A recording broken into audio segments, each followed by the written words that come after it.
Welcome back, one and all, once again to the Cave Boys channel. It's wonderful to have you. Say hello, gentlemen. Hello, everybody. Go away.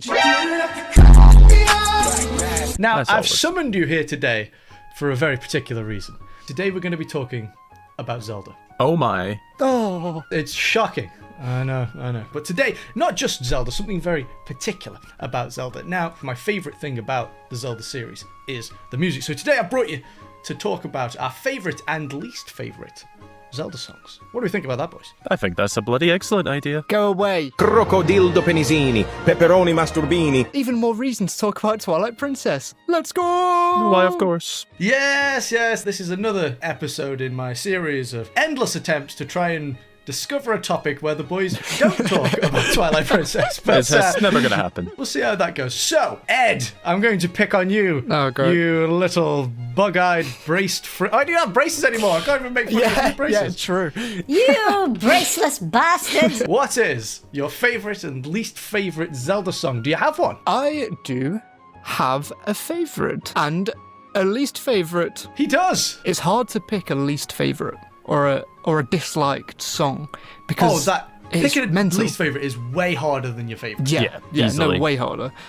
Like, it's hard to pick a favourite because there's so many good ones. It's hard to pick a least favourite because it's just, there's nothing that's bad. Like, the Zelda songs, the soundtracks are so good and they're so varied as well. But, that being said, after much consideration, I have two songs from Ocarina of Time that I was going to put in my top three. I ended up going away from those, so I have three Twilight Princess songs as my three favourites. Who would have guessed? This is surprising, Ed. You've shocked me. And the first one is a song that the first time I played Twilight Princess, which wasn't actually that long ago, at least the first time I got to this section, I ended up sleeping right after playing it, and I woke up to the music playing in my head. Now, I don't know if that's a good or a bad thing, but I ended up really liking the song. So, for those who don't know at home, it's Snowpeak Ruins.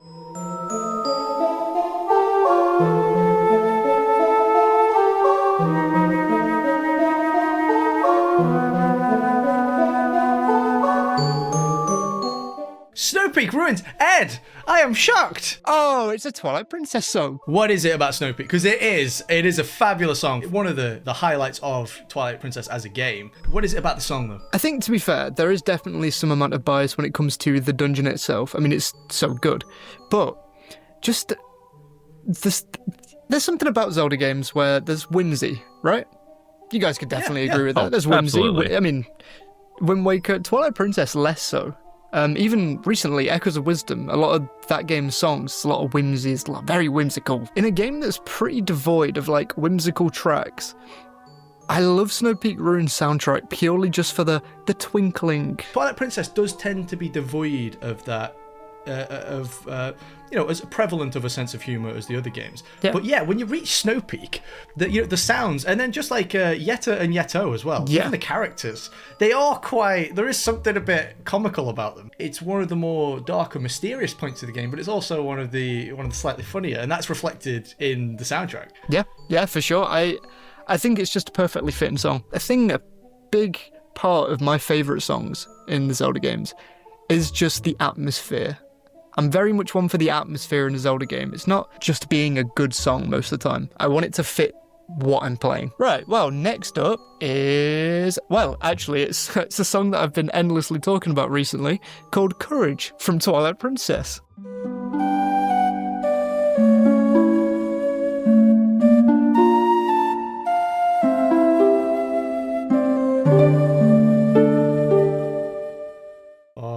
Very Lovely. soothing. Very nostalgic as well. Yeah, that's the thing. It's got a very nostalgic vibe to it because that song is used in a lot of the game's moments where Link is really building up his courage. It's the moments where Link actually has to step up to be a hero. What exemplifies that more than the start of the game? You're almost nostalgic toward Ordon. Next, I have the Palace of Twilight. Is this from Twilight Princess, Ed? I wonder.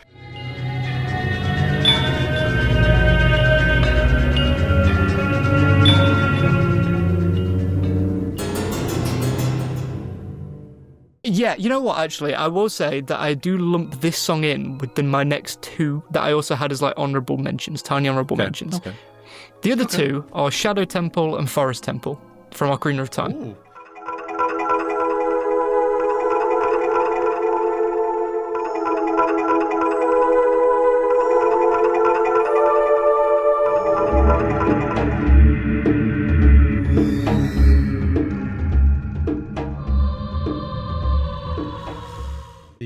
The atmosphere is very important to you because Forest Temple and Shadow Temple, like that's a heavy dose of atmosphere. Stripped back instrumentation, it's not something you necessarily whistle along to or dance along to or sing along to. That is pure atmosphere. Yeah, no, exactly. I mean, Forest Temple and Shadow Temple. I mean, Shadow Temple is just atmosphere. Forest Temple.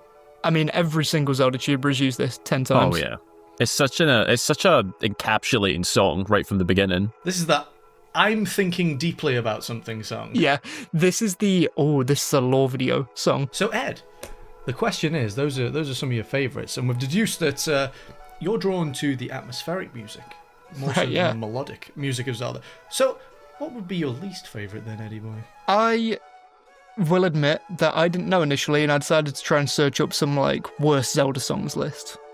And the one that came up, I'm not saying this is my least favourite, but the one that came up was Fairies Forest from Oracle of Ages.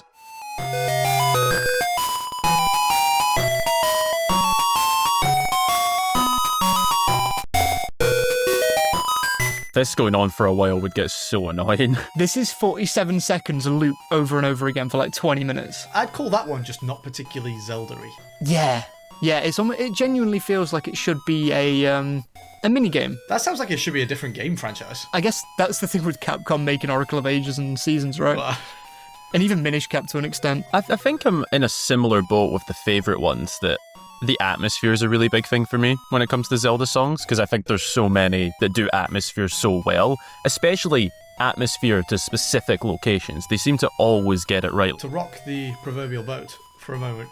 And do you know what? Because my favourite overall soundtrack, if I'm going to pick, if I had to pick a game, which soundtrack I prefer, I'm probably going to pick Wind Waker. Yeah, the chirpy archipelagian takes on some of the more iconic Zelda songs. Yes, it is. But actually, to make this video slightly more interesting, so just so I'm not sat here talking about my favourite Zelda game, I thought I'd entertain the both of you, actually. So I'm actually going to take a moment to also talk about the Twilight Princess soundtrack, because although it's not my favourite game or indeed my favourite soundtrack, I mean, it's up there, but I wanted to touch upon the fact that the soundtrack is probably one of the most intelligent examples of instrumentation when it comes to a Zelda soundtrack. A lot of players won't have even picked up on this, by the way, but the instrumentation, and by that I mean what instruments they chose to play in the different songs, it's very intentional, it's very thought out. One of the main themes that permeates Twilight Princess is diametrically opposed forces. You have light and dark, you have life and death, warmth and cold,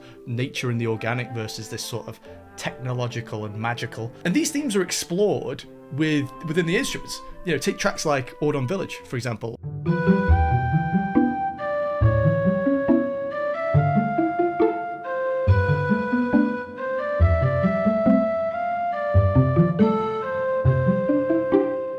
Or Illia's theme.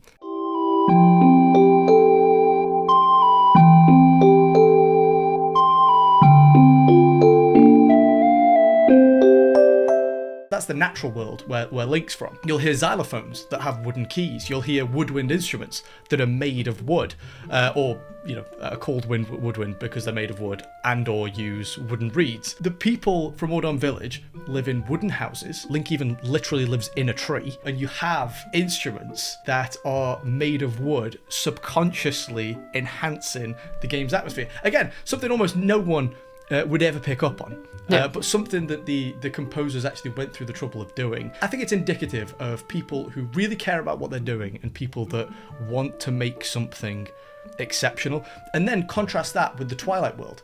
So you've gone from the natural world, which is, it's very warm, it's very organic. You have these wooden sounds coming literally from wooden instruments, and then contrast that with the Twilight, that is this sort of dark, like I say, magical, almost technological world, and you actually hear more electronic sounds. You hear more synthesizers, more more unnatural or inorganic instruments. And this is why I think that Twilight Princess has one of the most concise, well-distilled atmospheres. It's because these little things they thought about when they approached the soundtrack helped to further distill that very, essence of the game. So yeah, to entertain you boys, I actually wanted to point that out, that I think technically one of the most well cared for, well thought through soundtracks is actually Twilight Princess. Yep, absolutely. Like you say, it's all very well thought through. Boys, on to my least favourite song, which is actually from one of my favourite games. Oh. So Eddie, if you would be Yes. so kind as to pull up the Fortune Teller's theme from Link to the Past.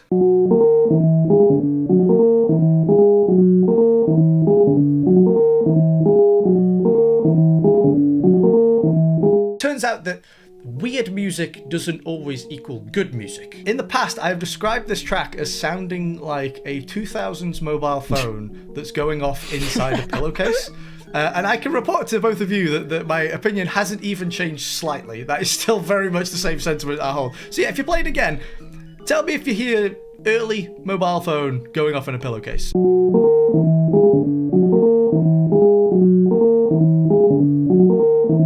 Now, you might say, oh, Johnny, much like a fine wine, if you actually give the track some time, if you let it mature within your ear canals, maybe you'll learn to, appreciate and even enjoy the nuances of the song. No, not even slightly. In fact, the longer you let the track play, the worse it gets.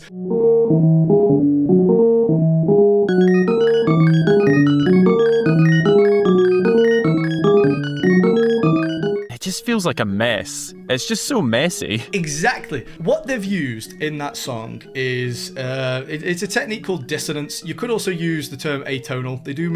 They're very similar, they do mean different things, but to avoid diving into any kind of really complex musical theory, basically what they're doing is they're using notes that clash intentionally. These are usually notes that fall very close together. Like I say, I won't dive into it though because I don't want to bore you. But they're using dissonance to intentionally create this uneasy, unusual atmosphere, which is fine. Now, the only problem is, like I say, there's a difference between something being original and something being good. Although it might be quite nice in theory, in practice, it's actually not a very nice song to listen to. Now, let me give you an example of a track that uses dissonance and clashing instruments, but in a slightly more proficient way, and it's from the same soundtrack. So, Ed, if you pull up the song, the Sanctuary Dungeon theme.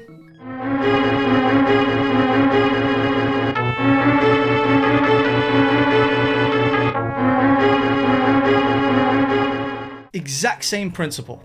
Yeah. You're using these dissonant, sort of very, unusual notation again, and then introducing a clashing instrument into the same, like I say, exactly the same principle, with essentially the same desire to create an uneasy, unusual atmosphere. But one is, like I say, it sounds like a phone going off in a pillowcase. The second one, actually, a very palatable. It sounds like music. Yeah, a proficient piece of music, something you can actually sit and listen to. I really wanted to point out what I loved about the Twilight Princess soundtrack. And the least favourite is, that terrible ringtone, which I'm going to call, not a song, a ringtone from Link to the Past. Well, boys, we're going to start with the favourites. And I'm going to do that because we're going to complete an absolute treble here with predictability. I'll tell you what, though. There are non-Twilight Princess ones on my notes. I will give you that. There's only one Twilight Princess one here. So we'll start that so we can complete this little treble. Ed, if you'd be so kind to pull up the fishing hole theme from Twilight Princess. I knew it. I knew it.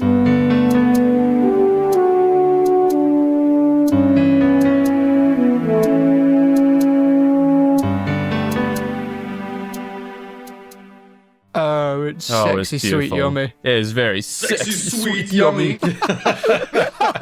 Yeah, it's an excellent song. And the thing that makes it for me is just how relaxing it is, which is exactly what the fishing hole is. It was always this break from the main adventure. It's a little side area you can just go have some fun at. I genuinely am convinced that I spent at least the same amount of time in the fishing hole than I did playing the main game. If you don't already know, I'm a huge nerd for fishing in Zelda games, or just fishing in video games in general, and Twilight Princess does it so perfectly, and this song is one of my, I'd say this is my favourite Zelda song. I listen to this when I go walking, I listen to this while I'm working, I listen to this to go to sleep sometimes. Boys, I feel like I must point out that we've accidentally been, incredibly based in the sense that, like, we haven't scripted this video together, by the way. We didn't know what each other was going to say. We simply said, let's talk about Zelda music. Okay, and that was it. But, like, so Ed, you've come from the perspective of, like, these songs bring atmosphere to the games. I quite like the sort of the behind the scenes technical kind of making of the music, like how, what instruments they use and how they actually orchestrate things. And then Adam is talking about like the actual emotions that those songs invoke. So we've actually managed to tackle quite a few different aspects. We've hit the treble. Zelda. Like, we've hit a real treble there. I have to say, I'm really quite impressed with our unintentional coordination there. I tell you what, speaking on the emotions, the other one that I really wanted to mention in favourites, and I'm sure you will both agree with this, if you'd be so kind, Ed, pull up, of course, the Great Sea theme from The Wind Waker.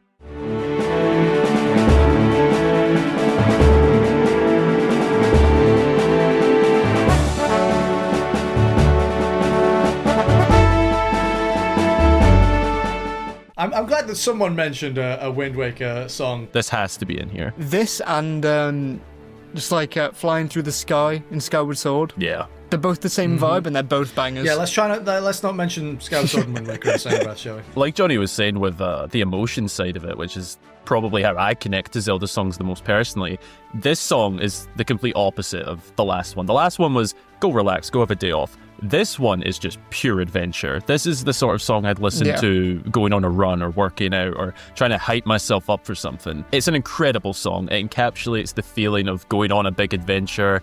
It encapsulates all those feelings that come with that, the excitement of it, a little bit of nervousness, and just everything that comes with the pure joy of playing a Zelda game. Tell us, Adam, is there anything that you're not so fond of from the musical world of Zelda? Yeah, there is actually, and it's quite similar to Ed with Dodongo's Cavern.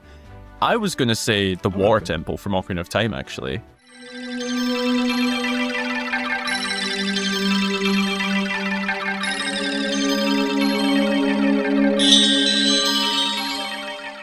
That is one that I'm not too fond of, and it's just those general dungeon themes that are very ambience themed. It's not necessarily a bad thing. I don't necessarily hate the songs, they're just not my favourite. And that comes from, like I was saying with the last two, my favourites, there's a lot of emotion that goes into it for me. That's how I connect to Zelda songs. And a lot of the ones that are just pure ambience and nothing more, I struggle a little bit to connect as much with them. Talking of emotion, I definitely have quite a bit of emotion attached to the Water Temple, as does I think pretty much anyone who's played Ocarina of Time.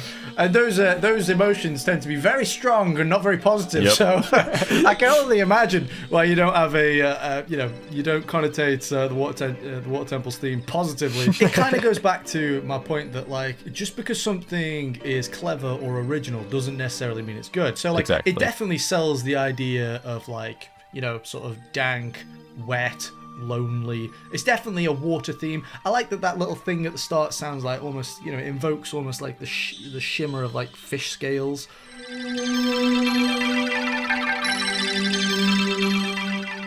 Like, sure, a lot of it probably comes from the negative connotations you have with the actual dungeon itself. Yeah, as well. also true. Like me with Forsaken Yeah. Fortress.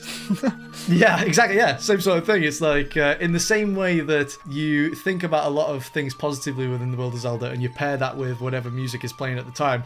So too do you do that whenever you have a negative experience within a game. You'll also start to associate those negative feelings with whatever song is playing at that time as well. Yeah, no, definitely. That's actually quite insightful. Yeah, wow, fascinating. We're smart.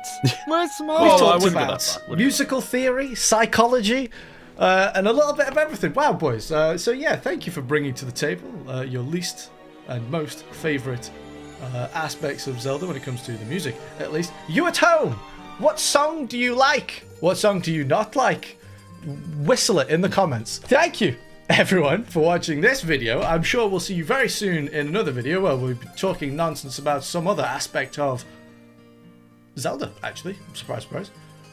Yeah, so say goodbye, boys. Bye-bye, like and subscribe. Now. Bye-bye. Like, sub. Do you like idiots? Do you like Zelda? You better like and subscribe. Do it now. Do it now. Bye-bye. Bye-bye. Bye-bye. Bye-bye.